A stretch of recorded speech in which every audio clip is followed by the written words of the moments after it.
fáchaigh an gcórá seo líne, córá atá siúl mar chuid den bheachtas léitheoireachta náisiúnta Éire ag Léamh, agus córá atá siúl le tacaíocht ón bheachtas Give Leabhar Gaeilge. Feachtas Éireann ar a chuoine fásta, Leabhar Gaeilge, a thuairt mar bhrontanas do chuoine óg le go mbuinfigh daoine óga tainmh agus pléisiúr as a bheith ag Léamh Leabhar Gaeilge.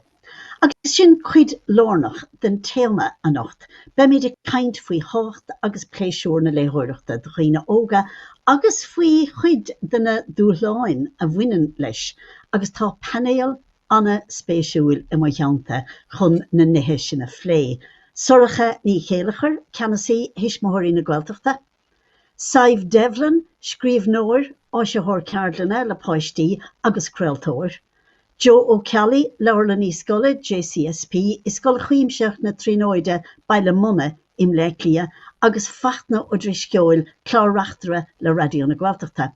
Agus nói rud atá antáchtach ar fad don chórá seo, nó gur tuismóirí iad an ceathrar atá lom ansá. Agus nói cé bhfuil mo chuitéin fásta suas is tuismóir mé féin chomá. Mar sin, tuig míad ar fad ansá an tácht a bhaineann leis an léitheoireacht, agus ba bhfeidhm leabhartlibh ar dús mar hismóirí agus beidir mar léitheoirí faoi sin, cin tácht a bhaineann leis an léitheoireacht díobhse mar hismóirí, cin tácht bhaineann leis an léitheoireacht do bhór báistí, agus an léitheoireacht i gcuiteanna chomh le léitheoireacht na Gaeilge. Sorachan bheadtas nó leatsa.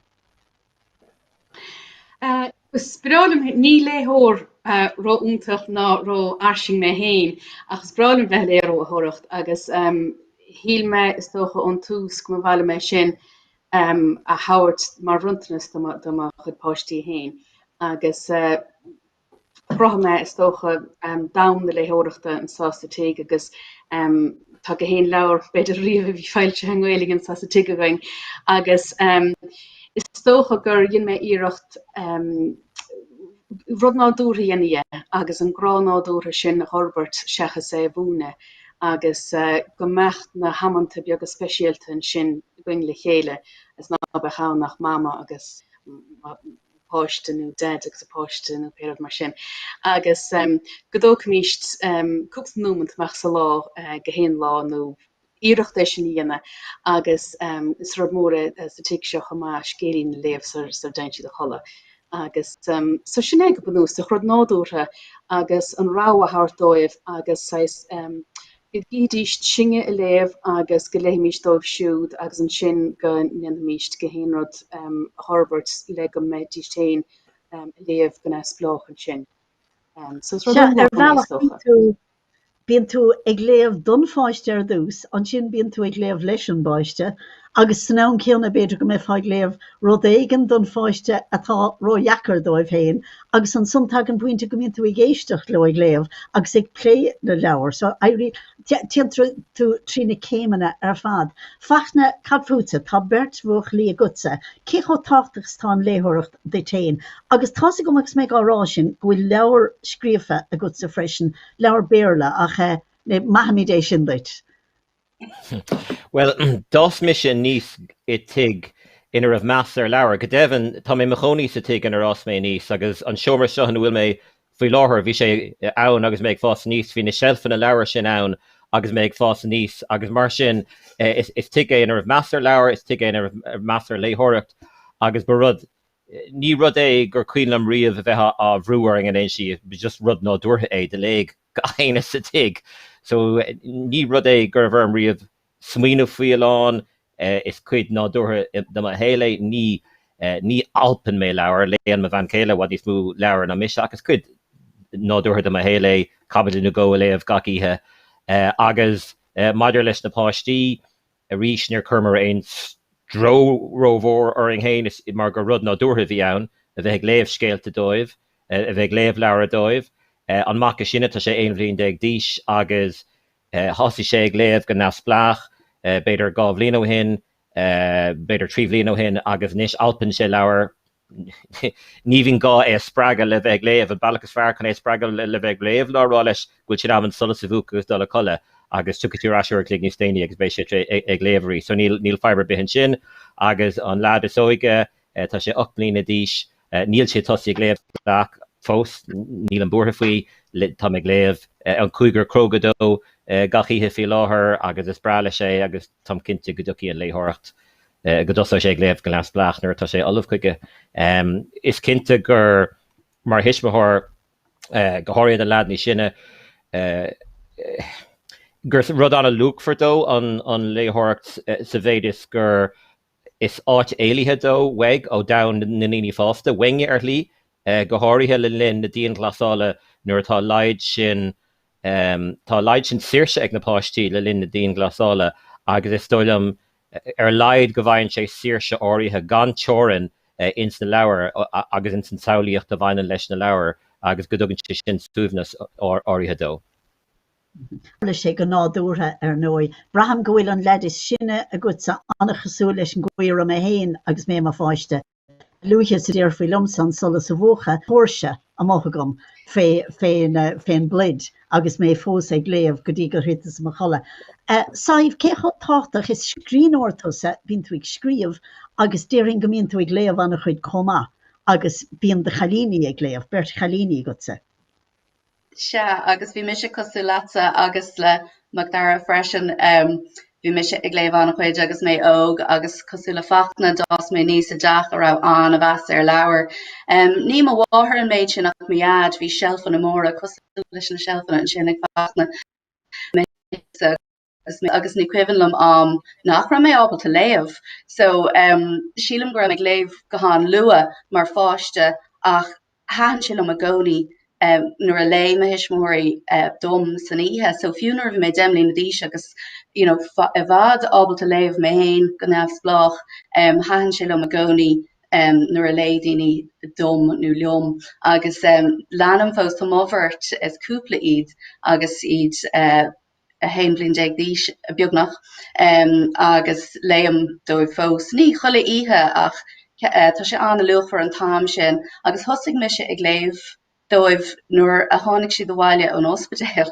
Litir an céad lá is cuihann bhí na labhraí ní beag a bran sin agam agus an cis bhí le sin domsa ná tógú mise le Gaeilge agus bhí mise géirí Gaeilge a thuairt dómhsan ach fra sé beaggan on míndá dúrtha dom ag an tús ní ra mé saisar mar chumpóir tus nach ra an tanga grá sin agam atá ag a thugan tiismóirí dá báistí, just bhí sé beaggan on aisteach a géirí túsachar leis an Gaeilge úsáid sáile nuair a rugadhuiad. So bhrámise an comport sin ar a bhí leabhar Gaeilge agam le léamh le, so is ar an man sin a thosnig me se ag úsáid Gaeilge le, thosnig me le leabhar agus an sin thóg mé ar sin thar na blianta. So I mean tá leabhar anna hábhachtach dúine an seo sa tacha agus hánig slán mór seach an doras inniu a ríis agus sin an cahabh amsúr is mó a agam fi láthir ná leabhar a léamh agus leabhar a cheannach agus iad san mar an ggéana. Gúntaach agus aníim rud an sunnar bhí tú caint faoi bheith ag léamh don bhábín is cuilumsa leabhar a churisteach sa clíomháin. Bhí an dáhéamh don clíomháin agus leabhar seasta le go bhíochttíos bheith fiochantarthú agus sa tíigh seo dis siad leabhar, stróic siad leabhar, bhí siad a spríle leabhar, bhí leabhar mar bhrící mar leabhar ba chumalum fad sa bhí na leabhar thar timplorthú. Jo an rud tusa cinálín cosú le saibh an san, tá sa gom ghfuil mac óga gutsa, tá de bhacsa fós ag níos Rómán súil dríochtúil sin gur féidir leat na leabhar a ránúdá nach chuil. Agus an Russia táchtach ditse bheith léamh jo.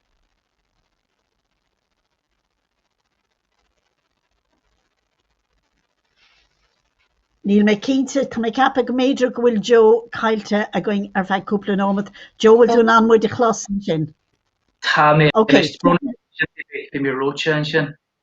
Just bhfuil mé achan don eile agus fachna agus saibh taitmí.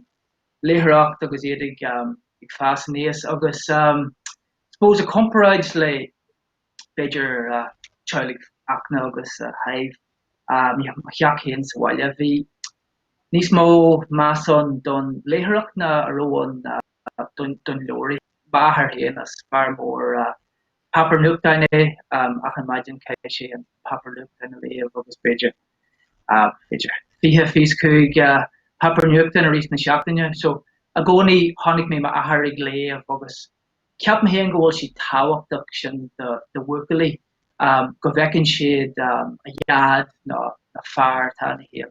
Ag léamh mar ní eicinn siad ar léthreachtain sin don bhráháin, agus tá mé obair an scoil le an léthirí drogalacha seán sa duine tá mé obair lé, agus a gcónaí ceapann siad gur rud don na caileanní ní an bhéh léamh na bhharlam a bheith immert pellan a péród ag rithart ní ag léamh, so si táhachtach go bhfeicinn bhuacailí cinnte a thar ag léamh. Agus mac amháin agam padar is si trí bliain d'aois.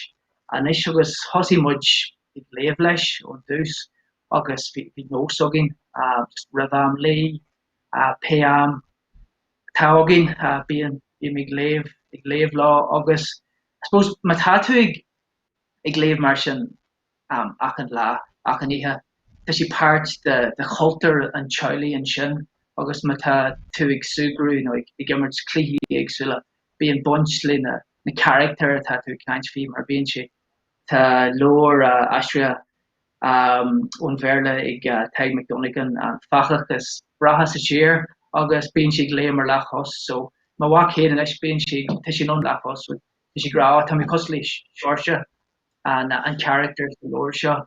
So yeah, tá si de táhachtach domsa.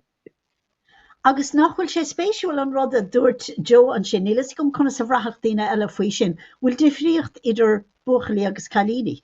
Buachailí ar fad a bhí gomsa, bhí siad ar fad ag léamh go dtí os áirithe agus dearg nós na léthireachta ar bhealaí difriúla. Ach chuna sa bhrathach sibh se suircha tá an dárad a gutsa tá buachailí agus cailíní gut nach chuil. Tá.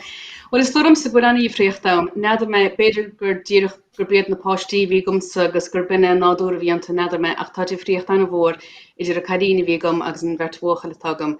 An cailíne hagam dal prígus disí agus léisí rumpa agus hairistí agus tá si go húntaach agus ní a bhéon rágamsa riamh í sppraga nó air mar sin bhíon lerán agus tá scéalúntaach agus tá ceap go rup mar se le taime aine.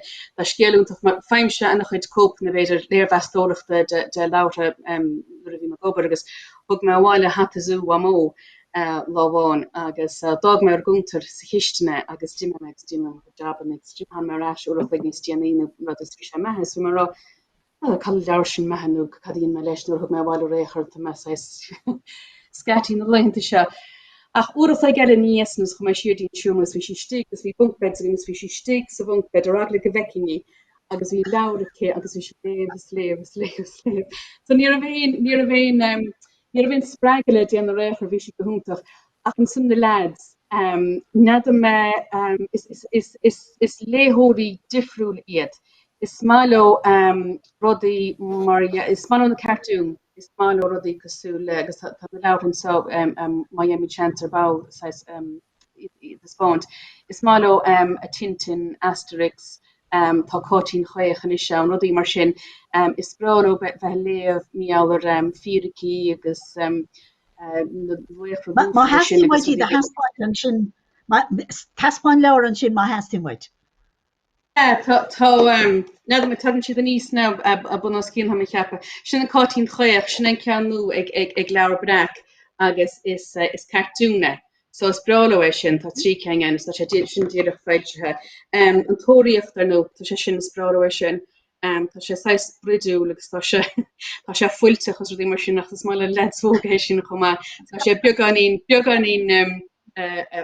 sprale bei féchente agus bú de féchente net sá léchre sin agus is mar sin. Brúle búle sinna cean hánig meú blian nach chuin Aidan Courtney agus Kamiki Gaeilge Tintin. Snid as rud a hennies leis na lads is kind of léthóirí beidir feinmacha iad seachas scéalte is málo bheith fáteach míall rudí agus beidir bheith féchantar fictúr agus féchantar le gartúgans mar sin agus is léthirí umláin difriúil is bralo fós agus fós fiún an lad tá sé déimlíon a dhéis agus rainan siad teamra agus fan siad loud, fan siad scélín an duine, so bín sé fós géir ar seach lebar tin plugus mé héin agus Rapunzel nu igen te Léamh. You know, tá sé fós is sprála sé sin agus sin rud is tólam goíon sé iireachtaí ana chomá le gomeach na cuioine deasacha den léthóireacht gomeach na mothúcháin sin agus go gangelódíist an mothúcháin deas compórtach sábh suúinach sin leis an léthóireacht. So mi ceappa go bhfuil sé sin an chomáach. Ja, is tá sé ceappa go bhfuil de fríocht mór idir chalíos bochalí. Beidir go bíad an bhirt na postí agam héinach. Tá sé ceappa go bhfuil de fríocht an. Go mé ra cút sa fachna mar tá go machtdara a go chun sé duine am a bhí chéin i gcuine dom mar rúr féin dalp siad san na leabhar agus machtdara a go sa alpan sesin leabhar nach ninan. Alpan sé leabhar so agus ní léon chalíní a gam so nílas agam bhfuil éon difriúidir na chalíní de buclaí. Bhí machtdara begáín beag déanaach fiúán ag tosú ag Léamh go nabhs blá a lán páisiile na rang tosíthe ag Léamh sular thosaí sé ach nuair a thosaigh sé thuis a bhfuil leis agus ní féidir é stopan is. Má legan tú dó léonn sé leabhar in éon sí amháin. Tás go aine chuir tusa leabhar cúm go riir tú ar a Léamh, hic sé síos agus de léig sé in éon sí amháin é. A réir daimsigh mé é seo sóú le anna thosamh. Bhí sé dermid fuair méid cúpla bliana hin bhí sé begáí ro ógda bhí dermid dinta go mar.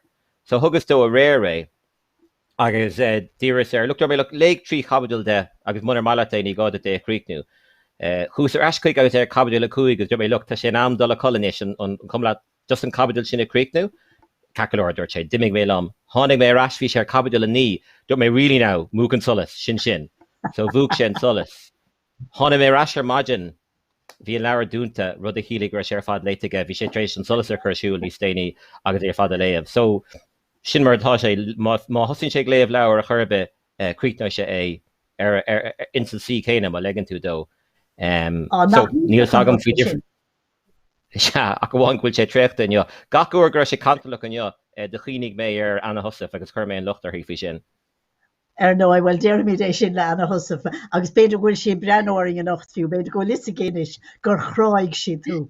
A haimh mar scríóir nuair bhí an tusaigh scríomh an raibh nó an míon de chalíní féin i de intana gut nó céhíonna de intana gut mar léthóir agus tú scríomh. Well, yeah, an chéad leabhar scríom a riomh is spráige ag córáil am chalíní, so is cínte go bhfuil siad ann mar sprága gom agus freisin mar sais lucht féchan a lua agus bíon deis acu branú insin dóibh an scéal nó an smuoineh atá agam na gná tá duine bháin acu an taú le gcónaí agus sprecúil agus ní féidir am droch rud a dhéanamh agus an duine eile sin bín sais well nílas gom fi sin. Pumlinn sé sin beaggan in cosúil a scéal eile a lé méid nó ruir sin. So bhín choméocht é gan ann. Agus cínte, tá siad an beaggan ní sinna inis is dócha tá siad beaggan na rá ar ís na Victor leabhar agus sin is mó a bhín á scríomh a gomsa. Ach tá is iad siúd na colcarcha is sinna, so tá stuck ní agus neachtainna beaga agam agus tugann siad an is bragad dom caiim mé rá. Just nuair atá deis iad eáil ag sprí lena chéile nó a córáil lena chéile bíon siad cógranar agus tugann siad an na persantachtaí beaga na persantachtaí láidre na daoine atá níos ciúna agus is cínte go dtugann póistí óga an is bragad dom. Agus bhí mar a caint rih an chláir seo, bhí mar ar fad a caint ar riomhfast agus ile faoin na dúláin a bhhainean leis nuair a bhhainean páistí ís áirithe amach. Jo fós ag an ís Rómán súil gur féad leis na leabhar ránú, ach saibh fecht na soracha tá páistí a gcuibh se agus tá siad a leanúint an pátrún a bhí ag má páistí féin. Go déan siad é dro an bhéarla ag ís áirithe mar nach bhfuil go leor leabhar ann dóibh. So cén aon tuairim ag an duine faoi seo. Fachna fecinn tusaigh déanna de chéanaan sin. Ja, ní léon áras fao sin. Machtdara a gomsa tógú le Gaeilge é, bertis mthir leart Gaeilge leis, téann si go Scoileán Gaeilge, dalam sé conas Léamh an Gaeilge, thosaigh sé ag Léamh an Gaeilge, bhí a léthart ar fad in Gaeilge ag an tús, ach tar éis tamil nuair thosaigh sé ag alpa leabhar, Bégan dó casa an méle. Ní of de ráige ach dul ag léamh an méle, mar ní of na leabhar ann. Nuair léonn tú leabhar amháin in éon si amháin, rihann tú amachas tú seo anna hapig, dá jausíad, rihann tú amachas tú níl a cupla ceanna go ann, agus an sin thosaigh sé ag léamh an méle, agus an sin dair sé gafa leis an léamh an méle. Bhí sa breanú ar Amazon inniu, den ísgrúp ina bhfuil sé tá breis agus 7,000 leabhar Berle fáil ar Amazon. Breis agus 7,000 leabhar fáil den ísgrúp ina bhfuil sé. Agus an ceantas na feibanna ná go bhfuil gach léthord agus léonn siad genre agsúla. So bhí tú rá an léon Tá ráha ann i Maryland. Brenning mé ar an sipa leabhar bhí beidir 100 leabhar dá ísgrúpa ach chumé tríd leis an sin íhamháin le déanaí. So nuair chuirtú as an áibh leabhar ina bhfuil chalín seomartá le buaclaí, tá chalín mar léach an scéal? No, imethe. Agus bhí mise mar an ggéine nuair bhí mé im a bhuacail ní léon leabhar gur chalín mar an príomhléach. Ghlachach sé le leabhar ina bhfuil chalíní agus buaclaí grúpa an seachtar stúma nó an cúigear crogan nó meascán na chalíní agus buaclaí. Tá obair le déanamh go an sinna achna. An obair le déanamh an sin. Agus cuasaí Tá sé sásta ghlacha le leabhar ina bhfuil chorbíocht da, nach ní leabhar bhfuil ban mar an príomhléach nó chalín mar an príomhléach. Agus siad leabhar eile just higging dó nach meag spéise tú. Leabhar eile bhí siad léite ar scoil, le bheith fearlta an scoil duine siad iirecht iad chuir léamh an Gaeilge an aibbatá le sin ná go leidín sé an méid leabhar an sin tá ar fáil dó le léamh sáile mar tá sin léite gom hena hain. So bhí dó le léamh i Maryland, agus an sin daireach sé anna gafa le cuairsaí fantasíochta. Ní bhór mé ach leabhar amháin fantasíochta dó in Gaeilge. Léigh sé seo Rhiannon Watson an Dragon Fast. Bhí sé thbór, bhí sé anhá leabhar amháin. Agus an bailach a léon na páistí na leabhar inis ná, tosaíonn siad ar strachanna, Beast Quest, dú rud éigean mar sin, agus léonn siad na scórtha agus na scórtha leabhar in san strachéine. Ach nuair tá tú géirigh de bhealach an leabhar Gaeilge léamh, bíonirtí de bhealach ar gur gach ceantas an leabhar, ag bíonir tosú as an nua. Ach nuair tá stratha agat, ní bhíonirtí de bhealach acu amháin, mar smaile an strá, léhí siad gach eile leabhar in san strá.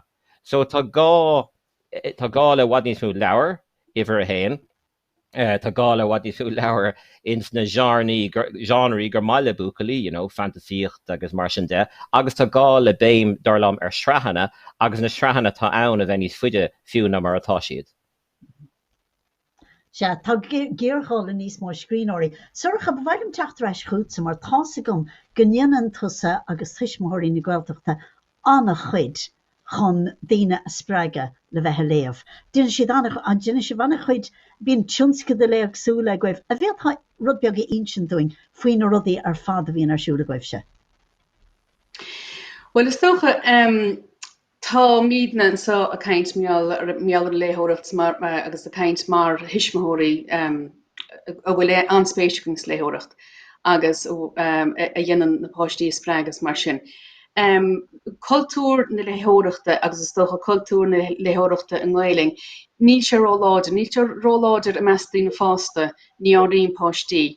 Mar sin is tócha dhéanamar na íireacht sin is tócha ní rathúach sais nósfrucht nó rathú beidir. Agus ceantas na mór tógríomh hí na gcuine go hen bblion ná tógamíd is scéim léthireachta a míidir agus tógamíd 8 leabhar nó ailsethe, na 8 ceantas na leabhtas nó ailsethe is tócha a bliain sin. Agus bín háleabhar an don ísgrúpa ní an beag lína mhór, háleabhar go rang hés rang go háleabhar agus mar de. Agus bín 8 leabhar ar fad an. Feimid léarthóir garamúlaisteach agus eistóirí garamúlaisteach. Agus chuann siad sais chur láthair nó seo le chéile bunathe ar na leabhar sin.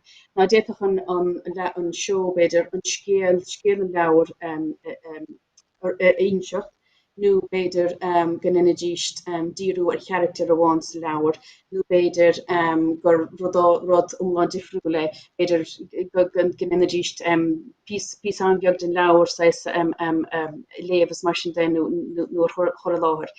agus tu mí chuann san dus na scoilena ar fad, agus sé na háfa ducach na postí machchas na scoilena agus a steachs na hanid bín siúil san an going ar a garú agus bín siúil hir gá na chuma.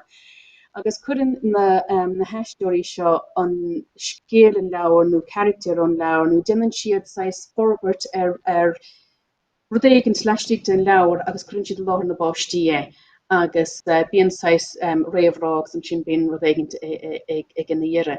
Agus tugtar cógt an dá leabhar de géhéon fáiste a bhreastlína na seóna sin tugtar an dá cógt ó go bhile. So nuair mar hampla dreastal míle agus a 8 páiste ar na seisiún scéalaíochta sin, agus híle sé sin go raibh ábhíle os ceann ábhíle leabhar scapathe ina meascas dar bhile dís na bailte agus dís na tuthe. Mar sin is tócha gur slí leis an rá sin agus leis an nósfrucht sin is tócha chruthó Gaeilge, agus léir luúil is na páistí gur féidir solta bhaintas an leabhar an Gaeilge, mar annach den nám is tócha gur an Léabhar Gaeilge go sé ceangt leis scoil. Agus ba aus iad na leabhar Gaeilge uaireanta úsáidtear suíomh scoile iad, agus ceanglítriúd san sin leis bhhailm leis scoile leis an Gaeilge leis an rodachadú, agus féidir nachfuil sé úsáid mar fléisiú na mar sin de. So tá míid an díir sin agus tá scéalta úntacha goin bus na páistí, tagann siad chuin ar bhos, agus bhí scéal an bhí léamh na chuigur cróga bliain amháin, agus stop na heistóirí in áit annanig hiúnach sa leabhar. Agus stop siad gomlan. Agus bhí héanana just a fránacht fíocht céad a hárlach, agus níor hála sé. Agus dúra ar cais goránisna agus é léamh sé féin agus ar siú meach de hálíonn. So réidir amachtaí básas chu ar an bethniú trúr fiar, bín bethniú trúr gcónaí héan rang bín si go léamh. Chuir an bertas tú trúr fiar bhí leis slúr fád heimpras bhí cinárla. So agus ag scéile sin hála sé go chalín beag chéin hána siad agus chuún seoir bun agus bhí a potóca leis chu ar leis an rang agus fannig go leidín beag sos go hin lá dar geans dúirt Mar tú ceist do bhhair sé in na sin ag seogan ra in en siad birthday parties, sam sé gur siúnig me birthday party. As bhí mar rá bhil sé go sé si choáling is níiscint agus go raibh sé cho spríú agus raibh an ceangail sin idir a sprí agus lehéireacht agus go háir an léthart Gaeilge cho dance le feiscint. Agus tá sé sin áhir chu le cúpla bliana agus bí an fóra tá tróide gan in bliana chu go raibh chuir líne agus tásúling go me sé going fós ar lína chéine. Go chuúntaach. Tá sé sin do chréite ar fad. Agus nuair a bhí tú caiintean san féin gangail leis an scoil, bhí sa cuioine bhar chuine well, ní déirí mé má bhuachalí féin mar trúr fearr atá gom san is. Ach duineá nuair a bhí sé óg is cuiinlam gomíoch orthú léirmheas a scríomh ar gach leabhar a léigh siad ar scoil. Agus tíad chu léirmheas a bheith gearn ó fada, ach bhí sé ag gairí tir seach den obair seo, mar bhí sé léamh an chuid. Ach bhí sé gairí chótar seach de bheith ag scríomh léirmheasna go raibh sé as a bheith ag léamh. Honest ag léamh agla go mbeadh ar léirmheas eile scríomh. Nuair bhí suircha caiintean sin, sa bhí mé smaoinemh orsa céim a gutsa sa drámaíocht nach chuil, agus meas tú bhfuil spás dá le héad taobh mud an ghilteacht. Tá cínte. I mean réúpla rud lom agus suircha caiintean sin an nuirí bhí de gom sa bheith mar scríbhneoir cónathe in san díalóir lexicon an leabharlann mór an sin nún léire. Agus ceantas na rudí a bhí ar bon agam agus gur stopú gach rud le bailach tríd. Bhí club leabhar Gaeilge agam don ísgrúpa 8 go 2. Agus bin rud a bhí mé géirí sais cosile lei sin bhí an sprí a goin leis an leabhar agus ba chuma an rah leathnach léite nó an rah rud omláin léite agus bhí meascán páistí bhí páistí annar tóga le Gaeilge i rah tóga le Gaeilge bhí daoine eile go rah bun Gaeilge gcuilíochta agus meascán leibhéil ina measc sin agus cúpla duine cheocaigh siad agus bheith cabhad amháin beidir léite daoine eile, lé mé ach lé mé vi oorsa vi a vi an leme an Kate Shafton agus tá la darmid go fin drasha ach vi an na leve legsúla an ach rinnemer sais cardiach bunna her an scale agus play ar an scale nor the ar hanin nor the nar hanin a rahammer an Gaeilge Jacker an ra sé éasca rudi mar sin ar ain focal nua ach ar valach sais spriúl agus I think an rud vi an nach rain brew ni ra vi cadú tacht agus fiú éistecht fuin scéil agus cúpla or horle sé gur hoog post an leir aháile a ríis mar ní ra sé críochna acu dúirt sé no to me géirí é seo críochna inis so cé nach ra sé léite an don sesiún bhí sé géirí dul bháile agus é a críochnú ach mar sin cínte leis an rámíocht tá mis trééis dréocht ar leid de ma lewer nu gandhi auto chur an erint don staatje bevrálam é sin eáil tuis rudi cosúil gente ag le Hetty Branner le lewer Oliver Jeffers agus rudi mar sin bevrálam tiile sin eáil agus capam an sprísin is bralam an smíine sin fao vos sigdal agus iad dollar aftrabéidir just just sketimini a chur bátí fao leir agus tuspódómh gur féidirló bheith spríú agus níl si de gcóí nasca leis an scáil mar sin an aib bestóchan nar a fáilsítear leabhar watha de fátí de handhappy bei siad na scáilina agus absolútely agus sin an tainát eci rintpátí leabhar Maithe Gaeilge nó orscéilte ar bith danga ar bith ach an rud ná agus ní dóm bhfuil réiteach ar sin dálan scéal agus tú ag caint an sin díirt le go bheici daoine leabhar haimh an sin Ganzi auto agus is leabhar álin é cé go míimse ag rá bhfuil mamórad beag sean ach dúir sin le taid mar funagáin agus dúir sé ach óine is luch í mamó tí lucha iníos ar bhealach dúil agus tá cap bhfuil ceúnrá sin dom agus mé ach tá mamóbacht an sean hí Carolumsa gur mamó í féin hí si gurán hir ní féidir lumsa a bheithrá gohfuil có sean sin ach nuair a dúirt mé le taige sin an freigra tí an lucha iníos ar bhealach agsúil. Jo ba bhheilm teachtarráid cútsa mar bhí mar a caint an son fé léthirí drogalacha, bhí mar a caint an son fé na leabharlanna agus gúil sé chótáchtach páistí a thógant amach as an scóil agus is stachin áit agsúil leabharlan hala áirtlan áit ar bé. Bhfuil éon smaointe i gutsa maidir le léthirí drogalacha a chur ag léamh tá go mbíonn tusa lé le béarla chuidhheadan am sa leabharlan ach bíonn tú lé sa ceantar na bhfuil tú tá gáhfuilscoil sa ceantar so bíonn tú lé leis hang ealach. Sin ceiste óhór. Tríchéist óhór le chéile sílam. Well, ar dús na léthirí drogalacha, bhíodh sé níos fearr arís mar ó éon léthirí drogalacha agus an slí aon tú réilinn na léthirí drogalacha ná bíonn cultúr na léthireachta ach an bhaile sa tír agus chuir tús leis choulua agus is féidir. Sin an slí is éasca chun fáil réile na léthirí drogalacha.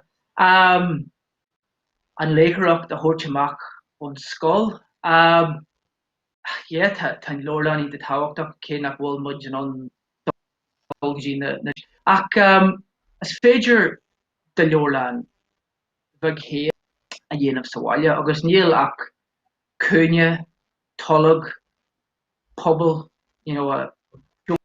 mar choiltear le chéile agus tu de leorlan héin agad an sin.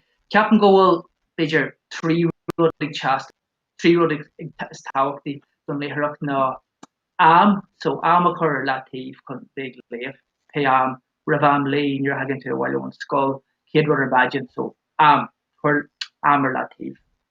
Dar rud spás má tá tú an spás bhí agad tolag cúine sé siomar choilete siomar site as comma chur an telefís as chur na gléisna a le gas sin an dar rud agus an tríú rud agus beidir an rud táhachtaí na leorí héin. Just rud similar a dúirt fachna sin fé a whac héin I suppose a whac héin a léthirí na Gaeilge tá sé ísisiil intínta airde leithne a méid léthreachta tá déanta ag agus níl dochan lóíon agus tan ceart agad ach na ach Beiidir níl dochan léthiríon sin rud eile. Níl méid caint faoi níl dochan daoineón nach bhfuil an Gaeilge a léamh ach Beiidir becóirún daoine a bhallú a dro léthreacht na Gaeilge.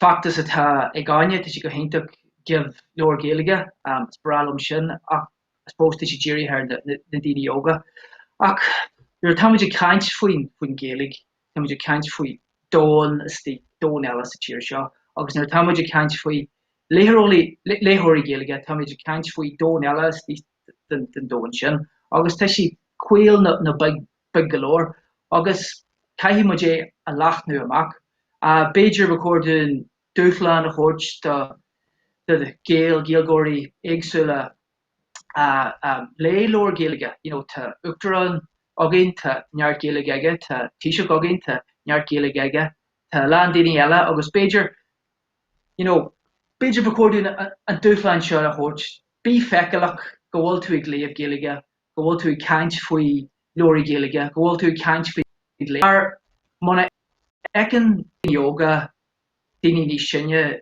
ag léamh leorí Gaeilge well ní bheith fón orthú a bheith ag léamh leorí Gaeilge ach arad so Beiidir sin dúchlan atá amachrón ceapan tá si an ghéanta chéinte agus tá suppose mar phobal Gaeilgóirí sa tíir seo tá daoine agus bhí muid caint glóir Gaeilge ach lean daoine ní bhíon muid ag léamh an éalaigh mar atá si tá si níos éasca leor Béarla fiochas suas so just mátá si níos feicilí ceapan go mé níos mó léthiríón agus mátá níos mó léthiríón be níos mó leoríón féis rachamór an taal atá. Se tá sort circle mór an son sort fáinne fi éach a bheith dearfach nó dúach ar bhealach ach ri tá fáin an son an pobl léthireachta tá sé beag ach tahistí den phobal beag sin tá anna chuid léthirí difriúla bhí sorcha caint faoin éagsúlacht bhain leis sin gcinál léthireachta a dhéanaan de fáistí féin tá sa gom nuair a bhí mar thrúr féin óg bhí duine bháin a bhí ag gcónaí ag léamh irisí sport duine eile géirí fantasíocht agus uorscéalta agus duine eile a luchas a chris sé cinál a 12-13 bhí sé léamh leabhar a bhain le heacnamíocht a bhain le polítíocht anna hín plí agus níl nará gur nerd a bhí an nó ar níor bheith ach tír gur a spéis aige i rudí difriúil an san conas is féidir freastal ar an éagsúlacht sin ar fad ach léthir difriúil agus chomáile sin a thoracha tá caighdeán Gaeilge na léthirí Gaeltachta Beiidir go bhfuil caighdeán éagsúla léthireachta ach ní léon aibbeá leis an teanga so táiméidir caint faoi caighdeán éagsúla teangan táiméidir caint faoi caighdeán éagsúla léthireachta táiméidir caint faoi spéisianna éagsúla léthireachta bhfuil réiteach ag éon duine a goibh ar an bhaid nó moltaí gus na fáilseóirí do na múinteoirí saibh a raig leat. Well, ceapan an job atá háide ní lei go man ééis an fragrar be an rud ná go muid le an seo agus muid géirí daine is sppraga le go léamh a bhéid a léans tú a bhéid tú a ceap a Beiidir gur bhile trí lehainte san scríomh tú hain so má táid ag sppragan a daine seo le bheith léthireacht an Gaeilge don saoil fada Beiidir amach an seo go scríomhí siad na leabhar freisin fecha absolútely freisin Macdara ag scríomh leabhar fantasíocht amach an seo seansá mar sin an rud is dócha bíonn tú mar scríóir orintanta bíonn tú géirí an rud nach bhecinn tú a chur ar fáil agus is dócha an scéile tá tú géirí insint muna hagan tú ar na sealfanna a measc na milliún leabhar Uanta nuair tá annará agat an léthireacht bíonn tú géirí trí lehaintas tú hain so sin an rud caiid an job agan ná iad sppraga le leanúint leis an léthireacht go fada agus is féidir an Gaeilge agus súla bheith agan go dus nó rionta acu ag scríomh tá ron scríóir é tastáil. Cínte agus rud eile freisinnas tócha ná nuair a éigean tú ar an bobbal le bhaireachta na tána is tá pathrú agus tá anna chuid daoine óga nach bhecin iad hain sna Leabhar Gaeilge. Agus nadidir bhfuil réiteach ag aon duine ar sin, mar cíimse daoine óga abramis rudaí a bhhaineann le hinscne, rudaí a bhhaineann le cléanna gnéis, rudaí a bhhaineann le dá crackan. Bhuiile míid ó hebh na Gaeilge de bhuiil na leabhar ró gheall, ró éon troch. Éon duine gur bhhaile bheith sin a thógad. Joe, right lad. Well, I suppose níl an panel cart og mar tam seis geall galore, but chuir dún ceisian a chuir na daoine tú caint faoi. Níl mé magu, just ceist a chuir a gapan tú, bhil si teastal, bhil leorí eile ag teastal. Tá sa gom so bheith caintle daoine óga i gceardlanna trá gomíoch ceardlanna ar siúil gom tíbíre an uair sin fadó ina míoch muid an taistil. Ach is cuinnam sa daoine óga ag rálum. Daoine abramis a bhí trans, nó daoine bhí déghnéasach, nó pérodé, bhí siad rálum nach bhaca siad iad hain sa litríocht. Ach, sorcha. Bhaim me chuir leis an chumá is tócha agus beidir go bhfuil se seo chur deacrocht eile nó fíoró deisteach sa bháin mar dheartha. Ach an deacrocht chumá a bhain le ó hebh na Gaeltachta de ná Caidáin versus Canúnt. Agus ná táinach a debre dianta i Ganúnt Chonamara agus mar hampla hosna sé leis a goig go crog agus bhí an seachtar stoamán agus dul an dáin agus na dáirechas ar fad agus bhíidir anna char don Ganúnt agus anna char do lí nádú a caint na báistí agus tá sé sin darlumm sanna háta chumá go gítheach agus go dicceach na páistí agus go médíist go mecht líne seo caint mar a bheitís son. Tá sé sin anna háta chumá agus háinach a debre diantar sin go háir Ganúnt Chonamara níl se cho mórsans na Canúntaí eile. Ach tá sé sin táchtach agus beidir go manan sé sin leis an tuiscint agus leis an cóhá chumá. Ach tuigim cad a gceist go mar nuair a bhí mar chadín beag sa hosna is tócha an glóiseacht sin na mná láidre agus bhí cúpla dáir an cúpla blianach an bhíidir méirlin leabhar mí an na mná láidre se ar fad agus na mná cáiliúlas is fearr agus bhí mar sin ar fad.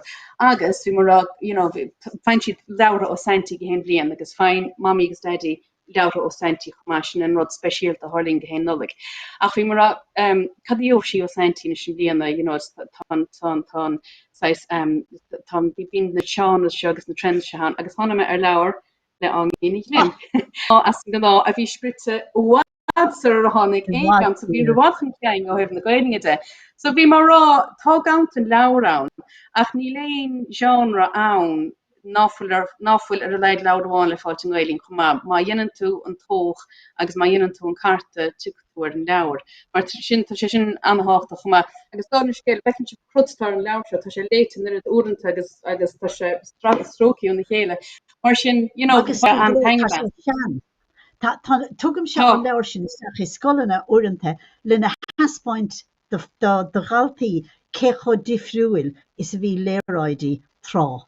Mar scríomh an leabhar sin chuig macha hart ar 1990 nó go luas na nóchadaí. Bhí mé i chonaí sasna an orgur scríomh mé an leabhar sin agus bin tústa nóchadaí síle. Ach is na brushstrokes mar a déirtha sna pictúir.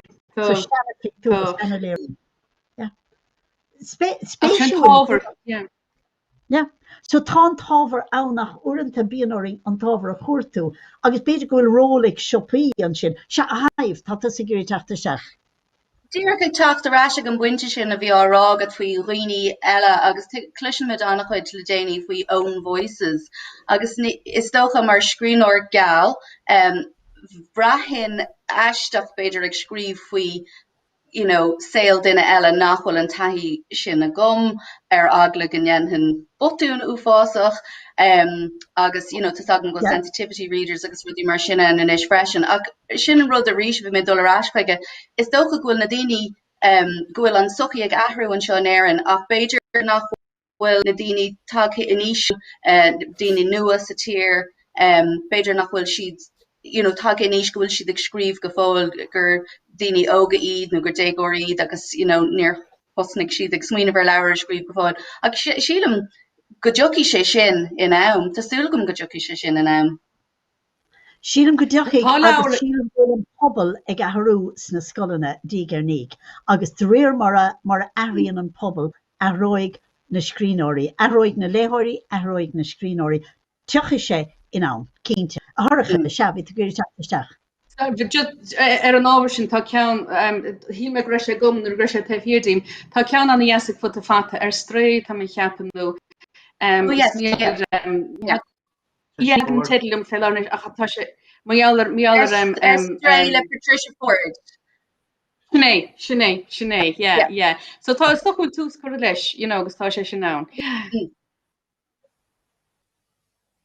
Dan is féin lethe sin ná go bhrastalíonn sé na léthirí agsúla ó hebh ise agus ó hebh caiid an Gaeilge de, mar bhfuil sé scríofa ar bhealach a bheith chabrí 8 mbliana d'aois. Déartach lita nó léthir bhfuil Gaeilge i gceithneó céas sa bhaile, déartach sé siúd é léamh ag 7 mbliana d'aois agus an son déartach duine eile é léamh duine beidir atá fólam gailne an ag is a dóíoch na mar sin agus beidir leis na léthirí drogalacha gailge beidir go bhfuilach strach mar sin das na léthirí in meastú. Yeah, well, I suppose to Lord Joe will do. Yeah, want to me on me a flush up. Well. Kunnig gart tam in an to a class. Yeah, none of your so couple or costly shaw fullshare couple for the father function sprukla yeah mar dutch to hen Beijing goal Ísléamh beidir upland edition ach Nigeria Éire agus suppose rud atá ná tá náascadar de éanalacht héan mar léthar agus rá.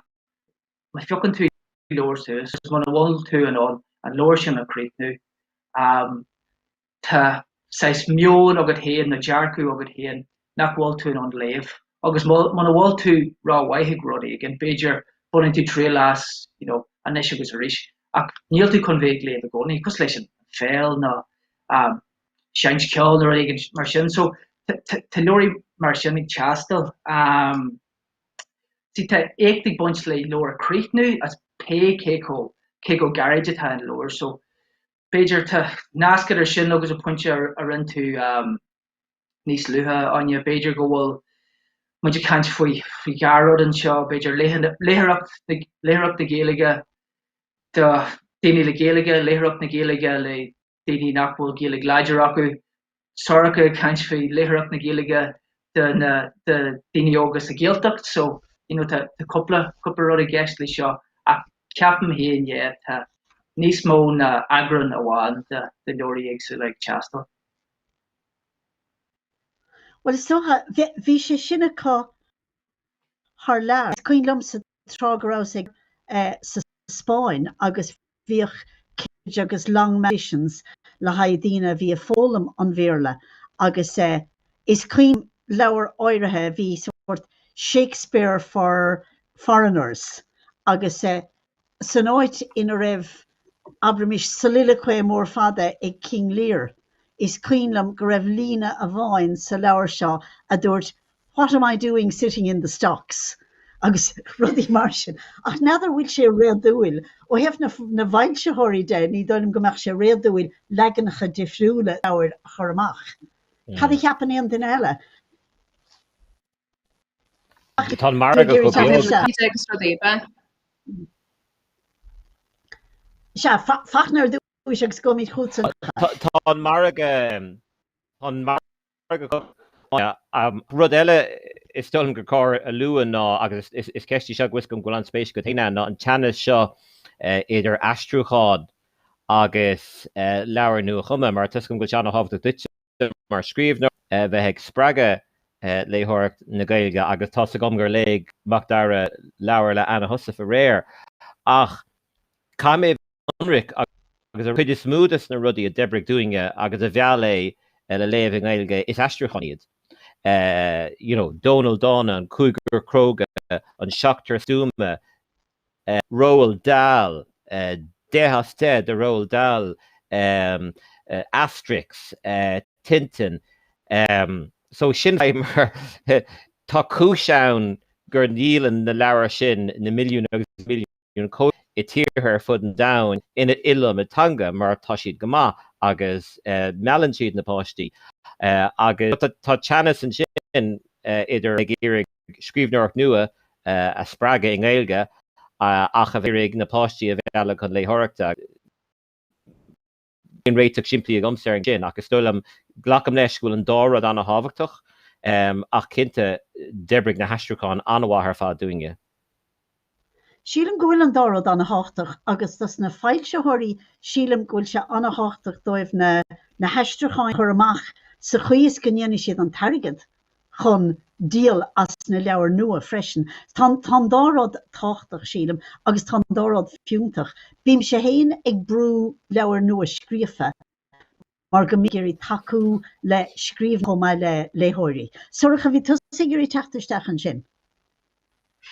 Dúd bhfuil tá an chaint me raig ó chuineach ach chuin tuin de fachnan sin tá cóbheo sin idir na haistriúcháin agus na leabhar nua scríte tá sé sin anna háchtach mar meallan na haistriúcháin sin meallann siad páistí le Léamh agus nada mé cad é héin ben fudim le tá úsáitis leabhar nó go naithníonn siad a leabhar beidir nada me ach an son nuair a bhíon na marcha desna haistriúcháin an bhíonn sé dechar ar an leabhar ceart scríte sa bhain legam go mbeadh sé dechar sinna churchan céin mar sin an painte bhí gomsanna ar an eistí santí agus dín bhéim atá sin ar na canúntas mar sin agus is tócha agus leabhar eile tá take ar marga agus spána seoiad tá siad scríte go léthirí óga seoin ledín beag sé bliain agus tá sé léamh leabhar leis ní leannach